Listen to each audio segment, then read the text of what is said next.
The long-haul life isn't for everyone. Most people can't handle the solitude, the endless stretches of empty highway, or the way your mind starts playing tricks after your 14th straight hour behind the wheel. But I'd been driving for 23 years. I thought I'd seen it all. Until I encountered mile marker 317 on Highway 61. My name's Ray Kendall. I haul refrigerated goods from Memphis down to New Orleans, a route I've driven hundreds of times. Nothing special about that August night, just me, my rig, and a delivery of dairy products that needed to be in Louisiana by morning. The rain had started around Vicksburg, a light drizzle at first that quickly became a downpour, forcing me to slow to a crawl as my wipers fought to keep up. Around 2 a.m., I passed into Louisiana. The rain was coming down so hard that the road ahead disappeared into a wall of water, my headlights barely penetrating 10 feet. I should have pulled over, waited it out. But I had a deadline, and truckers don't get paid for sitting still. That's when I first noticed mile marker 317. Now, I know that stretch of Highway 61 like I know my own face in the mirror. There's no mile marker 317 in Louisiana. The highway doesn't even reach that number. But there it was, gleaming in my headlights, a perfectly normal green sign with white numbers, 317. I blinked, figuring my tired eyes were playing tricks. When I looked again, it was gone. Just rain and darkness and empty road. 10 minutes later, I saw it again. Mile marker 317, standing exactly where it shouldn't be. This time I was sure of it. The rain had eased enough that I could see the sign clearly, reflective and new-looking, like it had just been installed. "This is crazy," I muttered, checking my GPS. According to my map, I was passing mile 37, nowhere near where a marker 317 should be, if one existed. I kept driving. The rational part of my brain said I was tired, that's all. Seeing things happens to the best of us after too many hours on the road. Then my radio crackled to life. "Southbound rig approaching marker 317. Please respond." The voice was female, professional. Like a dispatcher, but I hadn't radioed anyone, and nobody should know exactly where I was. I hesitated, then picked up the handset. "This is Ray Kendall. Who am I speaking with?" Static hissed for a moment before the voice returned. "Highway Patrol Dispatch. We're tracking severe flooding at your location. Please confirm you're at mile marker 317. "There is no mile marker 317, I said. "I'm at mile 37 or 38. "Our system shows you at marker 317, she insisted. "We have an officer en route to escort you to higher ground. Please pull over and wait. Flooding has compromised the road ahead." I slowed, checking my mirrors for the flashing lights of a patrol car. Nothing but darkness and rain. "I don't see any patrol units," I said. "And my GPS doesn't show flooding." "Your GPS is outdated," the voice replied, an edge creeping in. "The situation is developing rapidly. Pull over immediately." Something felt wrong. Highway Patrol doesn't track individual vehicles unless they've been reported. And they certainly wouldn't know my exact location without me telling them. "I'll keep an eye out for your officer," I said noncommittally, and hung up the mic. 5 minutes later, I saw it again. Mile marker 317, and next to it, a figure in a rain slicker, arm outstretched, thumb up in the universal sign of a hitchhiker. You don't pick up hitchhikers at 2 a.m. in the pouring rain. That's trucking 101. But as my headlights illuminated the figure, something made me slow down. Through the rain-streaked windshield, I could see it was a woman in a highway patrol uniform, her face shadowed by the hood of her slicker. I pulled over, heart pounding. This didn't make sense. If she was the patrol officer sent to escort me, where was her vehicle?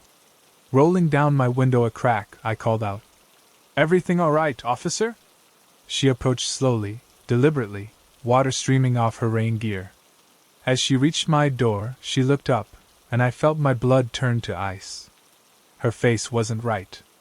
It had features, eyes, nose, mouth, but they seemed blurred, indistinct, like a photograph that someone had started to erase. Only her eyes were clear, and they were completely black, no whites at all. "You need to turn around," she said, her voice the same as the one on the radio, but distorted now, as if speaking through water. "No one should pass mile marker 317. Not again." My hand found the window control, jabbing the button to close it. She moved faster than seemed possible, her hand shooting through the narrowing gap. Her fingers were elongated, grayish, the nails blackened and cracked. They brushed my cheek, cold as river water. "I've been warning drivers for 40 years, she said. "Since the night they pulled my patrol car from the river. The night mile marker 317 disappeared from the maps, but not from the road." I jerked back, stomping on the accelerator. The window closed on her fingers, but they slipped through like smoke, leaving nothing behind but a smear of something dark and oily on the glass. In my mirror, I could see her standing in the rain, watching me drive away, her form becoming indistinct, melting into the darkness until only those black eyes remained, reflecting my taillights like an animal's. I drove straight through till morning, my hands locked on the wheel so tight my knuckles ached. When the sun rose, I pulled into a truck stop outside New Orleans, my delivery now hours late. While gassing up, I casually asked another driver about mile marker 317 on Highway 61. "Funny you should ask," he said, a man in his 60s with the weathered look of a lifelong trucker. "There used to be one, back in the 70s. They renumbered the highway after a big flood washed out a whole section. There was a woman state trooper who got caught in it, went off the road trying to warn people. By the time they found her car, most of her had been eaten by whatever lives in the Delta mud." He must have seen something in my face, because he leaned closer. "You saw her, didn't you? Standing next to that mile marker that ain't supposed to be there anymore?" I couldn't speak, just nodded. "Consider yourself lucky," he said. "Some folks, she flags down and they stop. Others, she just watches pass by. But the ones she really wants? They see her in their mirrors for hundreds of miles. All the way home. All the way to their driveways. And when they finally step down from their cabs..." He let the thought hang unfinished. I delivered my load and took 3 days off, something I never do mid-route. Told my dispatcher I had stomach flu. When I finally headed north again, I took Interstate 55 instead of Highway 61. Adds an hour to the trip, but I don't care. It's been 3 months now. I still drive the Memphis-New Orleans route, still stick to I-55. But sometimes, when it's raining hard and the visibility drops to nothing, my radio crackles with static. And in my mirror, just for a moment, I see a pair of black eyes reflecting my taillights, watching me from the darkness beyond the reach of my high beams. And sometimes, when I'm home in my own bed, I wake up at exactly 2:17 a.m. to the sound of wet footsteps in my hallway and the smell of river mud. I lie perfectly still, eyes closed, as something cold and damp brushes across my cheek. "No one passes mile marker 317. A waterlogged voice whispers. "Not without paying the toll eventually." I don't know what she wants. I don't know why she's chosen me or what price she's waiting to collect. But I've started sleeping with a nightlight, and I've marked a big red X through Highway 61 on every map I own. If you're driving south through Louisiana some rainy night, and see mile marker 317 gleaming in your headlights, don't slow down. Don't stop. And whatever you do, don't look too long at whoever might be standing beside it, thumb extended, waiting for a ride that will cost more than you can possibly imagine. I've been driving 18-wheelers across the American Southwest for 15 years, and in all that time, there's only one stretch of highway I refuse to drive at night. It's a 70-mile section of US 191 cutting through eastern Arizona, just south of the Navajo Nation. The locals call it the Dead Zone, and for good reason. My name is Daniel Reeves. I haul consumer goods from Phoenix to Albuquerque 3 times a week. Nothing glamorous, just honest work that pays the bills. What happened to me in June 2019 wasn't supernatural. I'm not some guy who believes in ghosts or alien abductions. What I experienced has a rational explanation, I'm sure of it. I just haven't found it yet. It started with a schedule change. My regular route had me driving eastbound during daylight hours, but a backed-up warehouse in Phoenix meant I left 6 hours behind schedule. By the time I hit US 191, it was almost midnight. The moon was new, leaving nothing but my headlights to cut through the absolute darkness of the desert. About 40 miles in, I noticed my radio picking up interference, static that would come and go in waves. Cell service had disappeared hours ago, so I was relying on my satellite radio for company. When that started cutting out too, I resigned myself to silence. That's when I noticed the first anomaly. My dashboard clock was running backwards. I'm not talking about the hands spinning in reverse or anything dramatic. I mean the digital display was counting down minutes instead of up. I glanced down and see 11:52, then a minute later it would read 11:51. A minor electrical glitch, I figured. Trucks develop quirks just like people. What I couldn't explain was when I looked at my watch and saw the exact same thing happening. Both timepieces counting backwards, perfectly synchronized. I'm a rational person, so I checked the most obvious explanation. I pulled over, reset both my watch and the truck's clock. Problem solved, for about 10 minutes. Then they started counting backwards again. By now, I was about halfway through the dead zone, with minimal traffic in either direction. Just empty desert and mountains silhouetted against the night sky. I decided to push through rather than stop. Something about the empty landscape made the idea of parking on the shoulder deeply uncomfortable. As I approached mile marker 237, my high beams illuminated something on the road ahead, a car parked sideways across both lanes, hazard lights flashing. I slowed, scanning for the driver or any signs of an accident. The vehicle was just sitting there. A silver sedan, newish model, driver's door open. I brought my rig to a complete stop about 50 feet away. Protocol says I should help if someone's in trouble, but instinct told me something wasn't right. I flashed my lights and blasted my horn, thinking maybe the driver had wandered off and would return. No response. That's when I noticed there were no other lights visible in any direction. No headlights in my mirrors from approaching vehicles. No distant glow of a town or service station. Even the hazard lights on the sedan seemed dimmer than they should have been, as if something was draining their power. I picked up my CB radio. Breaker 19, this is eastbound rig at mile marker 237 on US 191. Got an abandoned vehicle blocking the road. Anybody copy? Nothing but static. Then, barely audible beneath the white noise, what sounded like whispering. Not words exactly, more like the cadence of conversation happening just beyond hearing range. I tried my cell phone again, still no service. After weighing my options, I decided I'd have to move the car myself if I wanted to continue. I set the brake, grabbed my flashlight, and climbed down from the cab. The moment my boots hit the asphalt, I felt it, a vibration running through the ground, subtle but distinct. Not like an earthquake, more like distant heavy machinery. But there wasn't a mine or construction site for 100 miles in any direction. As I approached the sedan, my flashlight beam revealed no skid marks, no debris, nothing to suggest an accident or mechanical failure. Just a car parked perfectly perpendicular to the highway as if placed there deliberately. The interior was empty, keys still in the ignition, engine off. I leaned in to put it in neutral so I could push it aside. That's when I noticed a folded piece of paper on the driver's seat. Against my better judgment, I picked it up. It was a hand-drawn map of the very stretch of US 191 I was traveling, with mile markers noted. A large X marked the exact spot where I was standing. Below it, written in what looked like ballpoint pen. Turn around. 3 minutes left. My watch read 11:33 p.m. As I stared at it, trying to make sense of the warning, the numbers changed to 11:32. Counting down. The vibration beneath my feet intensified.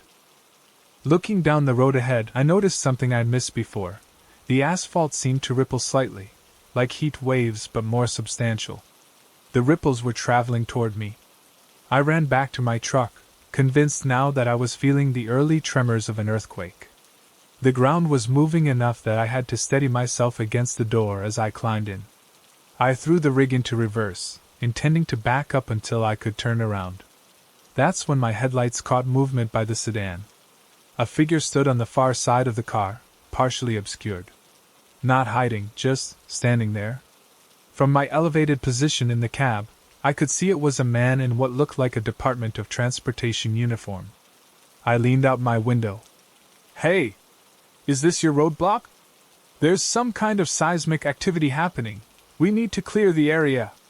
The figure didn't respond or move. The vibrations were strong enough now that small pebbles on the road surface were bouncing. My instinct screamed to drive, to get away, but professional obligation kept me there a moment longer. "Last chance! I'm leaving now!" I shouted. The figure finally moved, walking around the car toward me. As he entered the full beam of my headlights, I could see his face clearly.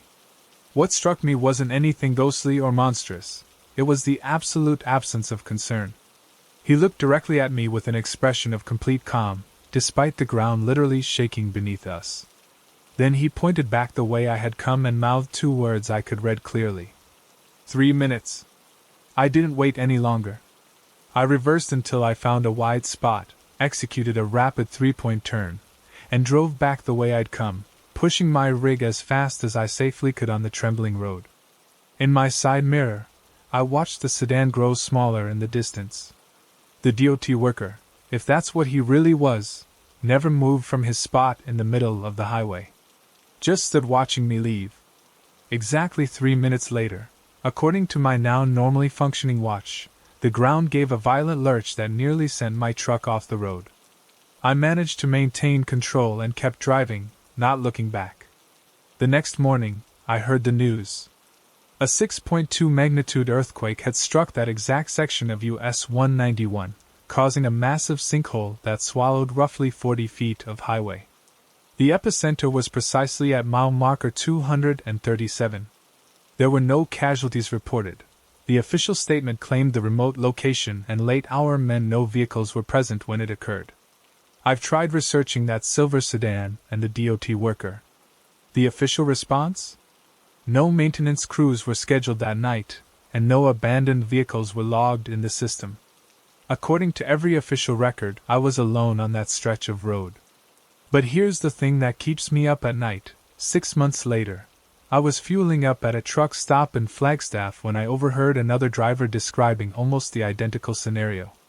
Same stretch of road, same silver sedan, same warning. He'd turned around too. We compared notes, and the pattern became clear.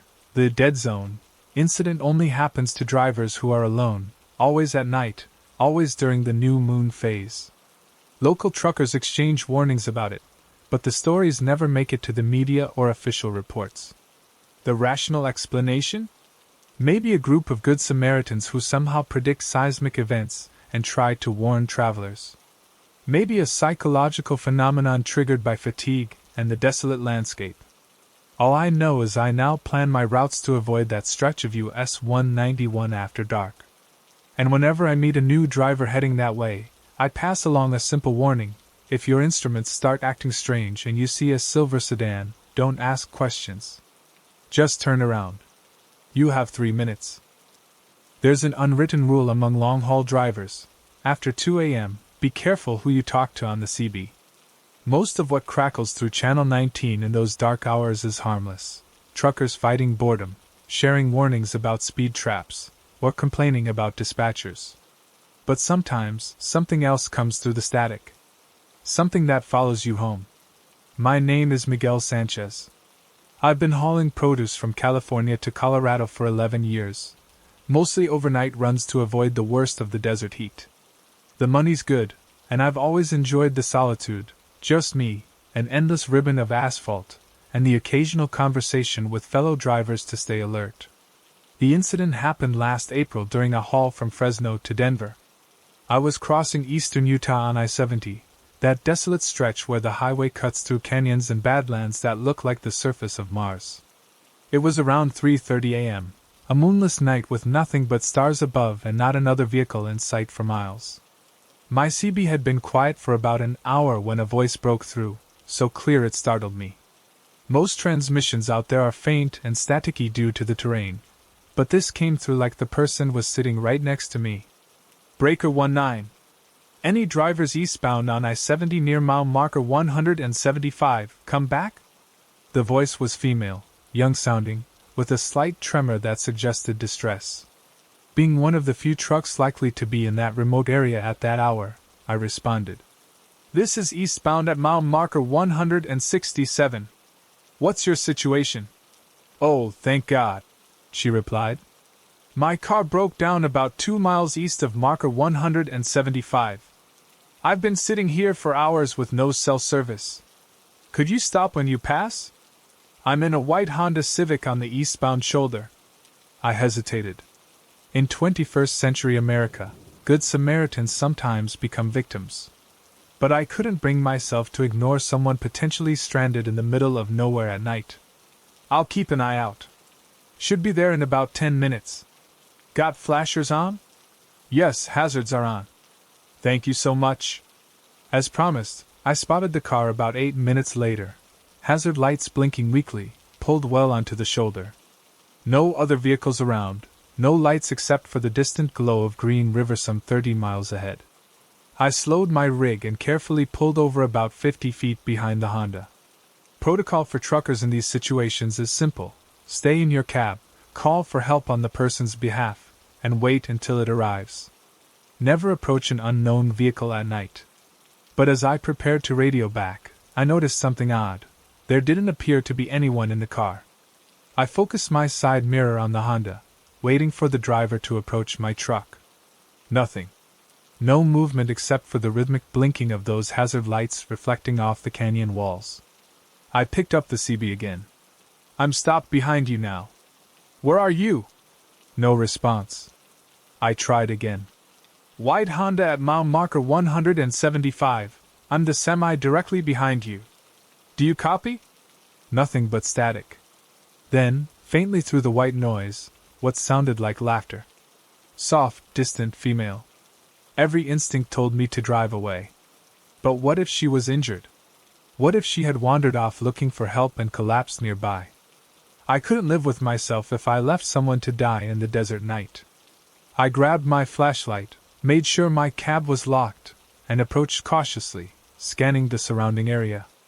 The temperature had dropped into the low 40s, dangerously cold for someone unprepared. The car was empty, as I'd suspected. The driver's door was unlocked, and inside I found nothing unusual, just a travel mug in the cup holder, a phone charger plugged into the cigarette lighter, and a road atlas on the passenger seat. The keys were still in the ignition. The engine turned over when I tried it, which made no sense if the car had broken down. I called out several times, sweeping my flashlight across the scrubby desert landscape. No response. Back in my truck, I radioed Highway Patrol, reporting the abandoned vehicle and possible missing person. They promised to send someone within the hour but advised me to continue my route. No sense in two vehicles being stopped on that isolated stretch.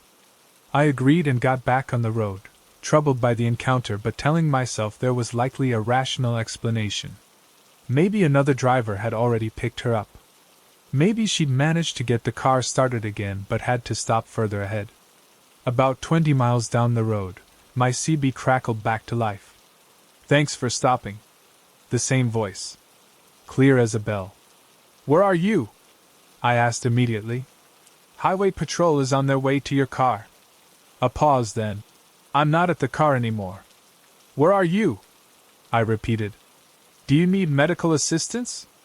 I'm closer than you think, she replied, her voice taking on an odd cadence. Why didn't you check the trunk, Miguel? My blood ran cold. I never told her my name. Who is this? I demanded. How do you know my name? You should have checked the trunk, she repeated. But it's too late now. I'm coming with you to Denver. I shut the CB off completely, my heart hammering against my ribs. I considered pulling over again but decided against it. Better to keep moving, get to somewhere populated as quickly as possible. For the next 100 miles, I drove in silence, constantly checking my mirrors, half expecting to see someone in my sleeper berth each time I glanced back. Nothing. Just the emptiness of my cab and the darkness of the Utah night. When I reached Green River, I pulled into a truck stop, its bright lights and cluster of parked semis providing a sense of security.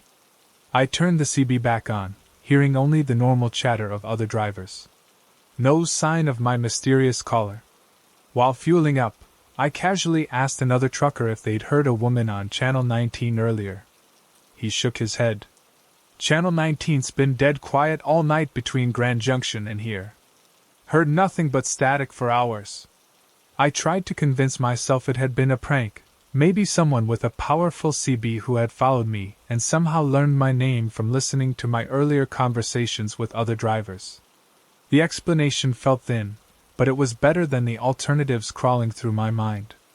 By the time I reached Denver the following afternoon, I had almost rationalized the entire experience away. Fatigue, isolation, and darkness can play tricks on the mind. I delivered my load, checked into a motel, and fell into a dreamless sleep. 3 days later, I was back home in Modesto, putting the Utah incident firmly behind me. Until my phone rang with a call from a Utah area code. Mr. Sanchez? This is Trooper Benson with the Utah Highway Patrol. You reported an abandoned Honda Civic on I-70 last week? That's right, I confirmed. Near mile marker 175. Well, we found something unusual when we impounded the vehicle. The registration belongs to a Jessica Welch from Provo. The thing is, Jessica Welch has been missing for over 6 months. My mouth went dry. Missing? Yes, sir. Disappeared last October. And here's the troubling part. When we searched the vehicle thoroughly, we found traces of blood in the trunk. Significant amounts, actually. The forensics team is processing it now, but preliminary testing matches Welch's type. I listened in stunned silence as the trooper continued. There's one other thing.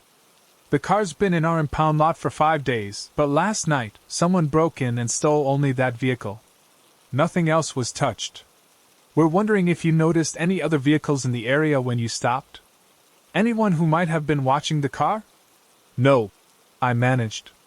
There was no one. Just an empty car.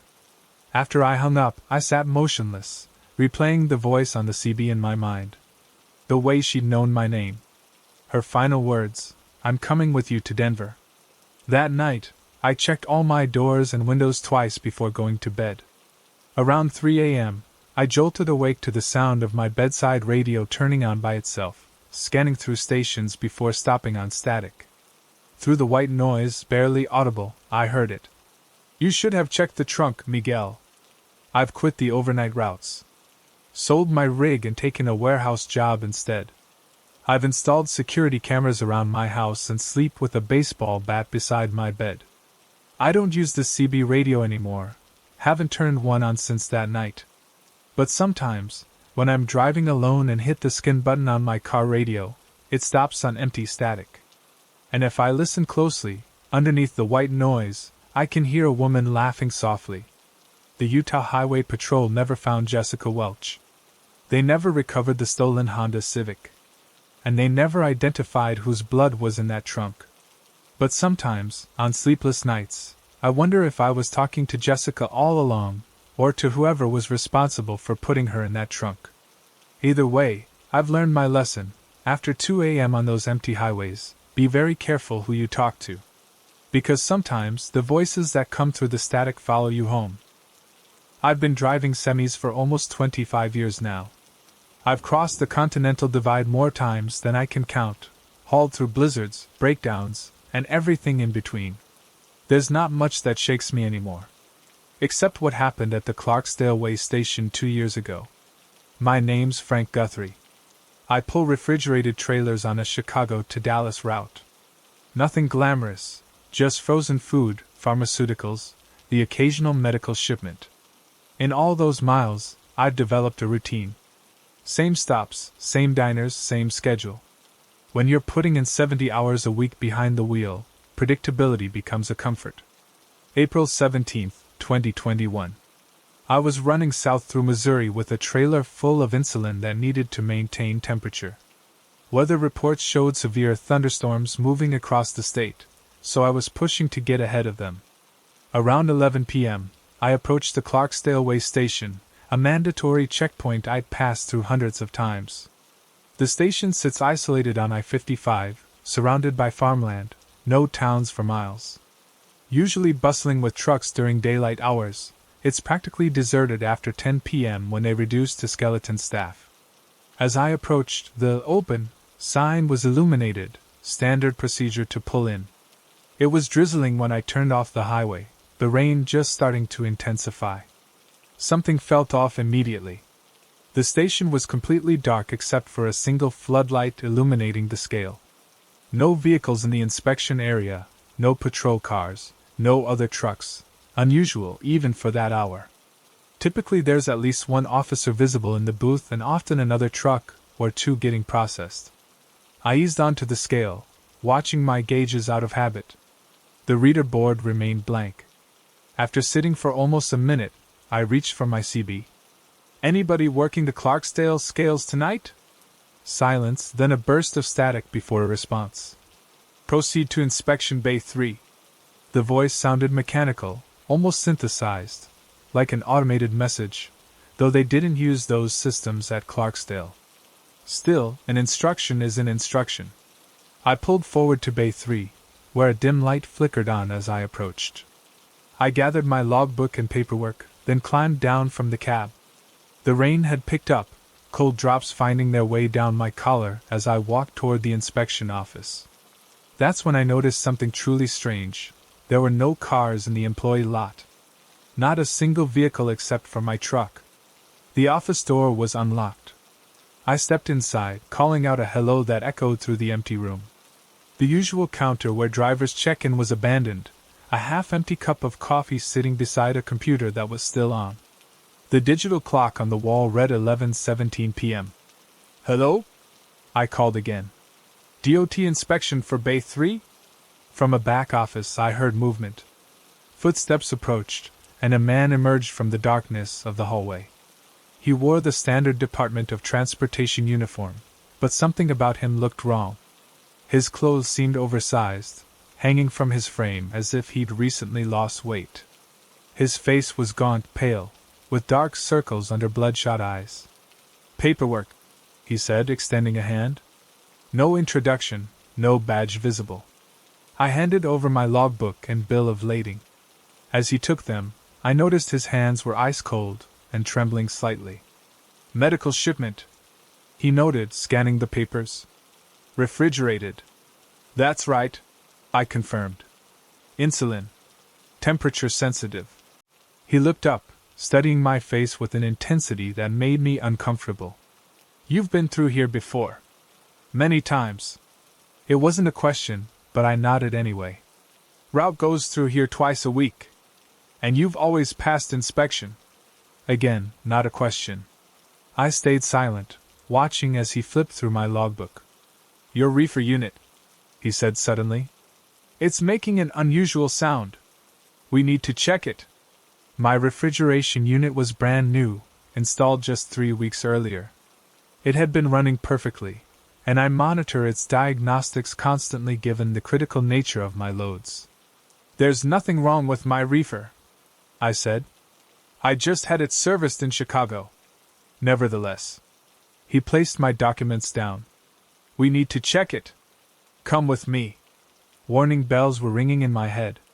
DOT inspectors don't typically ask drivers to accompany them to equipment inspections. I'm familiar with procedures, and this wasn't standard.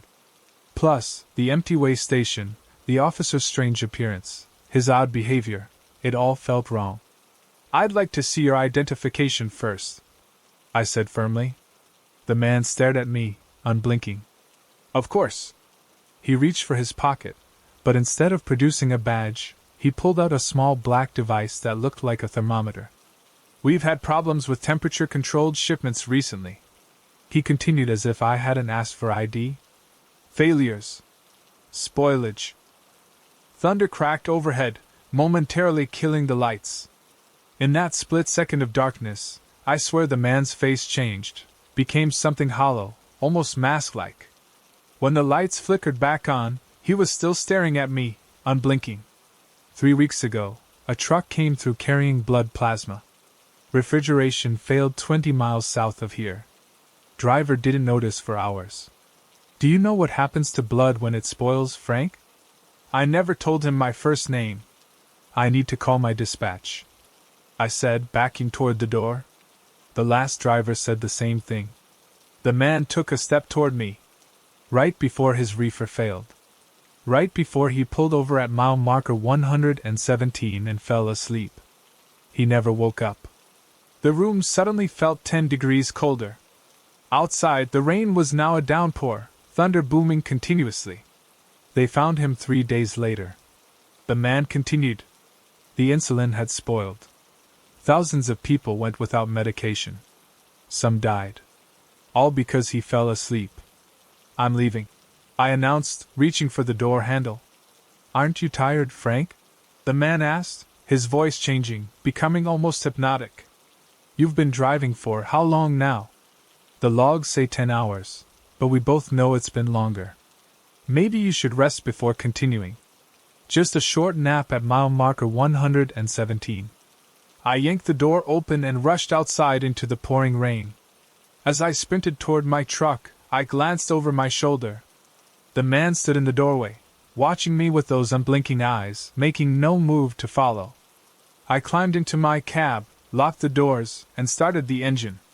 As I pulled away from the inspection bay, I checked my mirrors. The entire station was dark now, even the single floodlight had gone out. It looked abandoned, as if no one had been there for hours. With hands shaking, I pulled back onto I-55, pushing the speed limit to put distance between me and Clarksdale. After about 20 miles, I called my dispatcher on the hands-free system. Beth, I just had the strangest experience at the Clarksdale way station. I began, then explained the encounter. There was a long pause before she responded. Frank, the Clarksdale station closed early tonight because of the storm warnings. It's been shut down since 8 p.m. My blood went cold. That's impossible. I was just there. Talked to an inspector. I'm looking at the DOT website right now. She insisted. It's listed as closed due to weather. Has been for hours. At mile marker 116, I pulled into a well-lit rest area crowded with trucks waiting out the storm. I wasn't taking any chances with marker 117. I called Highway Patrol and reported the incident. They took my statement but sounded skeptical. The next morning, bright and clear after the storm, I drove back to Clarksdale. The way station was operating normally, multiple officers on duty, trucks lined up for inspection. I spoke with the station supervisor, describing the man I'd encountered. Sir, we have no inspector matching that description, he said after checking his roster. And our surveillance system confirms the station was closed and locked at 8:07 p.m. due to the severe weather alert. No one was here. He offered to show me the security footage. The cameras clearly showed staff leaving, lights going out, gates being closed, and no activity until they reopened at 6 a.m. No sign of my truck, no mysterious inspector, nothing. I delivered my shipment on time, insulin intact. But on my return trip, I took a different route, adding 2 hours to my drive to avoid Clarksdale entirely. I've maintained that detour ever since. 6 months after my experience, I heard a story from another driver about a fatal accident at mile marker 117, where a trucker carrying medical supplies had apparently fallen asleep at the wheel. The refrigeration unit had failed, and the entire shipment was destroyed. The investigation found the driver had been awake for nearly 20 hours straight, though his logbook showed legal driving hours. I don't know who or what I encountered that night at the way station. Maybe it was an elaborate prank, or a hallucination brought on by fatigue. Maybe it was something else entirely. What I do know is this: I never drive tired anymore. I never fudge my hours. And I never, under any circumstances, stop at mile marker 117. I don't pick up hitchhikers. That's a rule I've lived by for 22 years of long-haul driving. But rules have exceptions, and mine came on a frigid January night on Route 12 in eastern Washington. My name is Trevor Mahoney. I haul lumber from Spokane to Portland.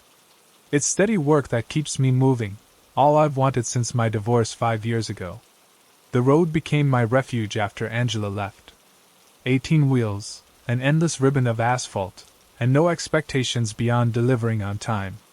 That night started routinely. I'd loaded up in Spokane around 10 p.m., planning to drive until Pendleton before resting. The forecast mentioned snow flurries, but by midnight, a full-blown winter storm had descended, dropping visibility to near zero and coating the highway with black ice beneath fresh powder. By 2 a.m., I'd only made it to Route 12, a desolate two-lane highway through farming country. The plows had made a single pass hours earlier, but I was essentially breaking trail. I hadn't seen another vehicle for over an hour, creeping along at 35 miles per hour. That's when my headlights caught her, a solitary figure stumbling along the shoulder, hunched against the wind. A young woman wearing only a light jacket, jeans, and sneakers. No hat, no gloves. Her arms were wrapped around herself, fighting desperately to retain body heat. In those conditions, she wouldn't last another hour.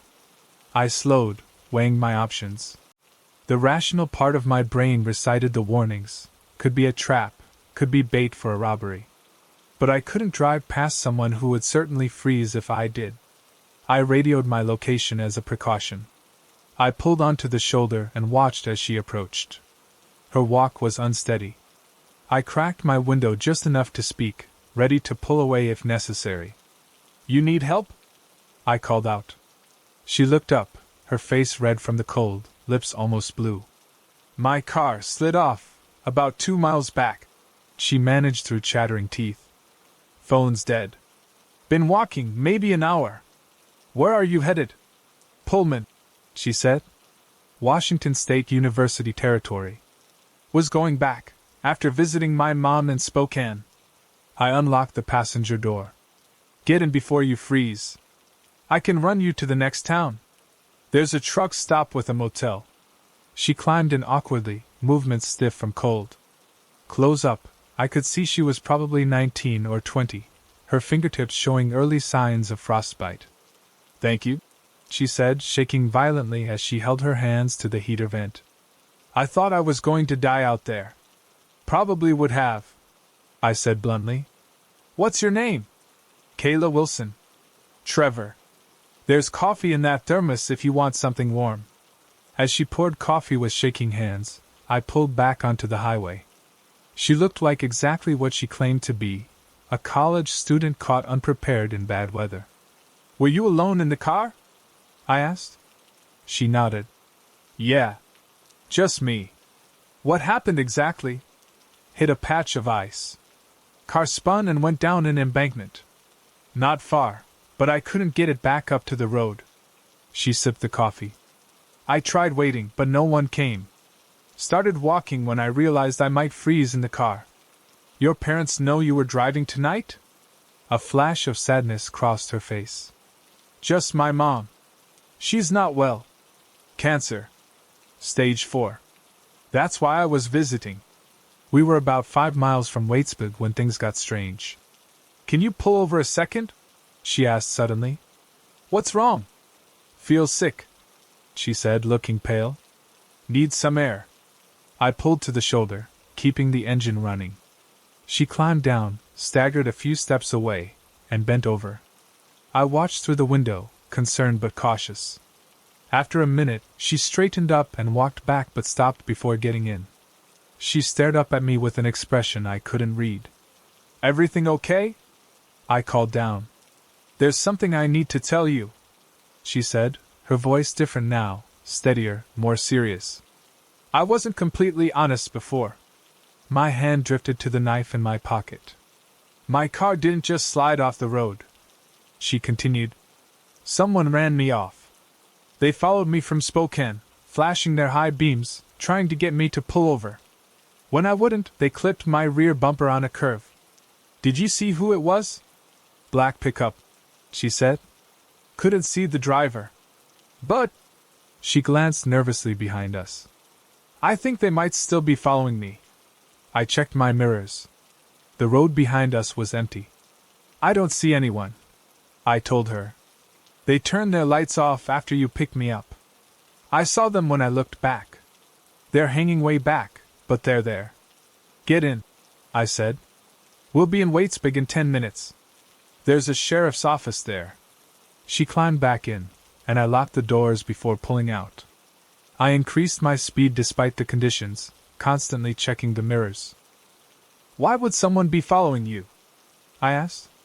I don't know, she said, but her tone suggested otherwise. Kayla, if I'm going to help you, I need the truth. She was quiet for a moment. My mom's ex-boyfriend, she finally admitted. He's been stalking her, threatening her. There's a restraining order, but it doesn't stop him. Tonight at the hospital, we argued when he showed up. Security escorted him out, but I saw him in the parking lot when I left.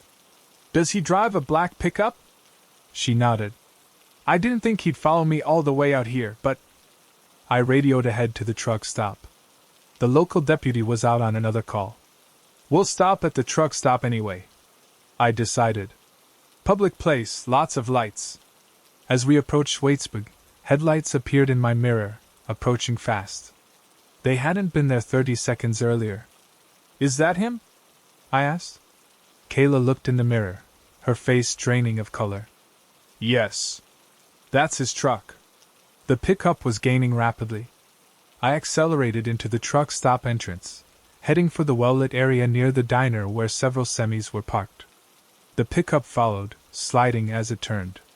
I pulled up under the bright overhead lights and killed the engine. Get inside, I told Kayla. Find the manager, Walt. Tell him to call the sheriff. Before she could open her door, the pickup screeched to a halt, blocking our path. A man jumped out, tall, muscular, wearing a heavy coat, baseball cap pulled low, and stalked toward us. That's him, Kayla whispered. That's Mike. I reached under my seat for the tire iron. Stay in the cab. Lock the door behind me. I climbed down, placing myself between the approaching man and my truck. Other drivers began emerging from the diner. That's far enough, I called out, tire iron visible but held low. The man stopped about 10 feet away. This isn't your business, he growled. I just need to talk to Kayla. She doesn't want to talk to you. And following someone for 50 miles in a snowstorm goes beyond just talking. You don't understand. She's confused. Her mother's been telling her lies about me. Back off, I warned, raising the tire iron slightly. Four other truckers had formed a semicircle behind me, their presence making a statement. Mike looked around, assessing the situation. His face contorted with anger, but he could see the odds weren't in his favor. This isn't over, he spat, pointing toward my truck. Tell her mother I'm not going away. He backed toward his pickup. Before climbing in, he shouted, I know where you go to school, Kayla. I know your dorm. As he drove off, I saw Walt already on the phone, calling the sheriff. The sheriff arrived 20 minutes later, took our statements, and put out an alert for Mike's vehicle. They arranged for Kayla to stay at the motel with a deputy posted outside. 6 months later, I was back in Waitsbig when Walt handed me a newspaper clipping. Mike Thompson had been sentenced to 7 years for aggravated stalking, violation of restraining orders, and assault. The article mentioned his history of domestic violence. Police had found journals in his home containing plans to abduct Kayla as leverage against her mother. I still don't pick up hitchhikers as a rule. But I keep watching for exceptions, for those situations where someone needs help that only a passing truck driver can provide. Because out on those empty highways in the dead of night, sometimes we're all that stands between someone else and disaster. The CB radio community has its own code now. Kayla alert! It means a stranded traveler in danger needs immediate assistance. I've heard it used twice since that night. Both times, drivers responded.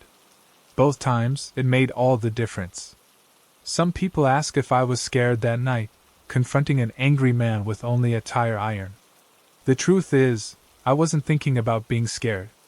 I was thinking about what would have happened if I hadn't stopped for Kayla, if I'd driven past and left her to whatever fate had in store. That's the real horror story of the highway. Not what might happen if you stop to help someone, but what will certainly happen if no one does. Not all dangerous roads have warning signs. I learned that lesson on a rainy October night in 2017, on a stretch of highway outside Amarillo that wasn't on any map I carried. I'm Ray Hutchins, 47, hauling consumer goods across the American South for the past 18 years. I've logged over 2 million miles, seen everything from tornadoes to wildfires, but nothing prepared me for what happened during that Texas thunderstorm. I was running a load from Oklahoma City to El Paso, a route I knew blindfolded.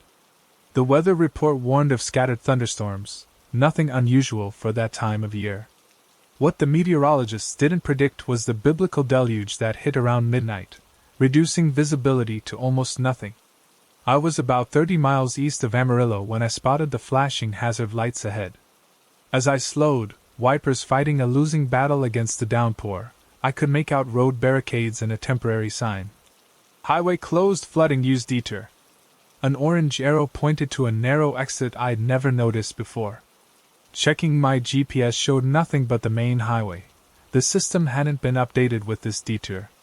With no other options and a deadline to meet, I followed the arrow. The detour road was unmarked, barely wide enough for my rig, with no shoulder to speak of. The pavement was old but surprisingly smooth. No reflectors, no center line, just cracked asphalt disappearing into darkness beyond my headlights' reach. After 15 minutes of this, doubt began creeping in. I'd seen no other vehicles since leaving the highway. My GPS showed me literally driving through empty fields, no road marked on its outdated maps. I tried raising someone on the CB radio, but got only static. That's when I noticed the headlights behind me. At first, I was relieved, confirmation I wasn't the only one on this strange detour. But as I watched in my mirrors, something felt wrong. The vehicle maintained a perfect distance, never closing the gap despite the numerous curves in the road. Another 5 miles passed. The headlights remained unwavering.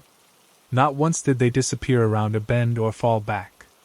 They matched my every speed change perfectly, like they were tethered to my bumper. I decided to test the theory. At a straight stretch, I tapped my brakes, slowing from 45 to 25 in seconds. The headlights behind me slowed at exactly the same rate, maintaining that precise distance. No human driver could match my movements that perfectly. I accelerated again, heart hammering against my ribs. Rain was now coming down in sheets, creating a roaring sound on the cab roof that made it impossible to hear anything else. Lightning flashed, briefly illuminating empty fields on both sides. No buildings, no landmarks, nothing but flat terrain stretching to the horizon. The road began to narrow further, forcing me to reduce speed to avoid running off the crumbling edges. My hands were cramping from gripping the wheel so tightly. Where was this detour leading? By my calculation, we should have reconnected with the main highway miles ago. The fuel gauge caught my eye. I was burning diesel faster than normal, as if driving uphill, though the terrain appeared flat. My GPS had stopped updating altogether, the screen frozen on my last known position before taking the exit. The rain abruptly ceased. One moment a torrential downpour, the next dead silence. The sudden absence of noise was more unnerving than the storm had been. In my mirrors, the headlights were still there. But now, with the rain gone, I could see they didn't belong to a vehicle at all. Just two floating orbs of light, maintaining their perfect formation, illuminating nothing. I fumbled for my phone, intending to call for help, only to find no signal. Not even emergency services were available. The digital clock on my dash read 2:17 a.m. Around the next bend, my headlights revealed what appeared to be a gas station, a single island with ancient pumps under a rusted metal canopy. Beside it stood a small concrete building with a flickering, open, sign in the window. The sight of any civilization, no matter how decrepit, sent relief flooding through me. I pulled in, desperate for directions and fuel. As my truck rolled to a stop, I checked my mirrors again. The headlights that had followed me for nearly an hour were gone. The station appeared deserted despite the open sign.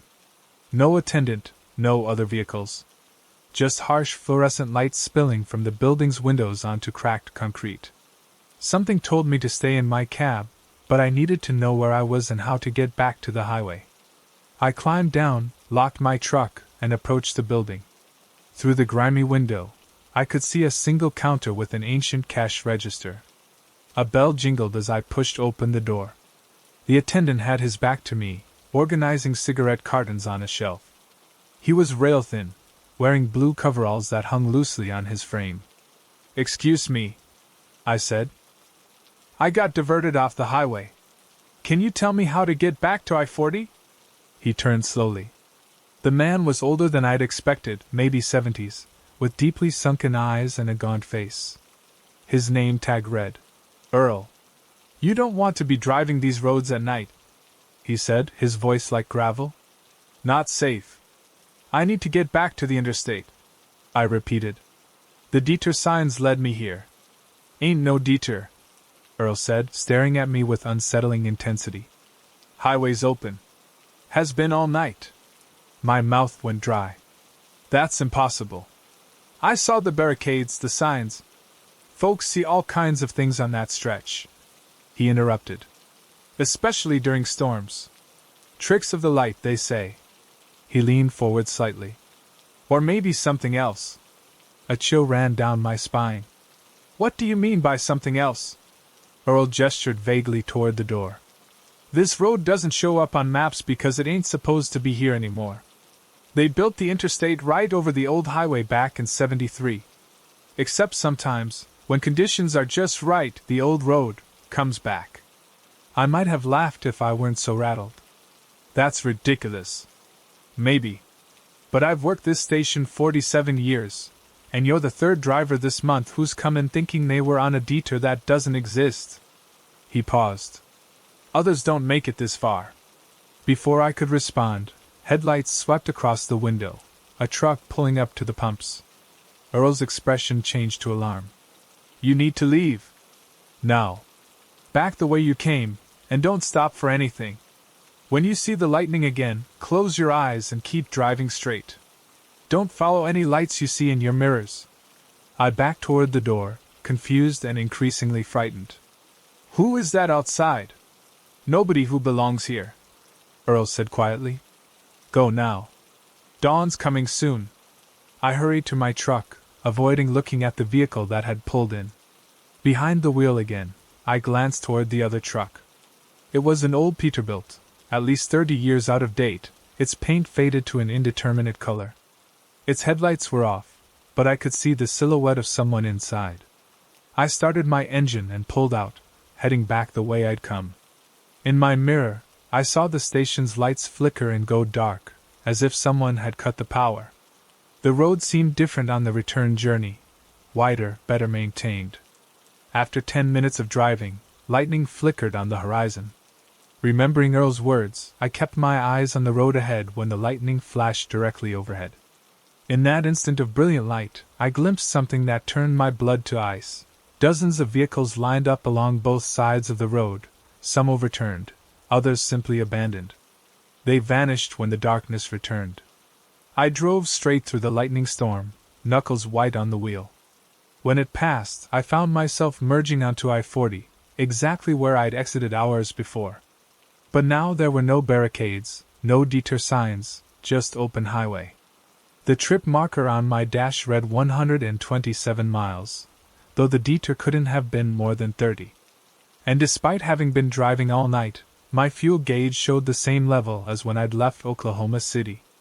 3 days later, after delivering my load in El Paso, I found myself researching the old highway system near Amarillo. What I discovered chilled me to the bone. In the early 1970s, a section of highway was indeed rerouted to build I-40. The old road, known locally as Phantom Lane, had been the site of numerous accidents, particularly during storms. Most disturbing was a news article from 1973, describing a multiple vehicle pileup during a thunderstorm, just before the old road was decommissioned. 17 people died that night, including a gas station attendant named Earl Pritchard. I've changed my route since then. I don't drive through the Texas Panhandle anymore, especially at night, especially when it's raining. But sometimes, on long hauls in bad weather, I still check my mirrors more often than necessary, watching for headlights that follow too perfectly, waiting too patiently, for a driver who takes the wrong turn.